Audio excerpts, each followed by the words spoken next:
think it was a very interesting platform, and I'm glad that, thank you for the invitation. I'm glad I was part of this forum. I think this is a very meaningful and a very relevant conversation, because as marketers, it's always about the art of storytelling, and AI and ML really helps you enable, position your products for customers even before they want it.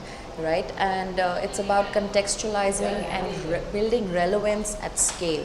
So I think it was a very interesting, engaging conversation, and I got to learn a lot about, from my peers, different perspectives, and what are their challenges, and some of the initiatives that they've taken in the BFSI space.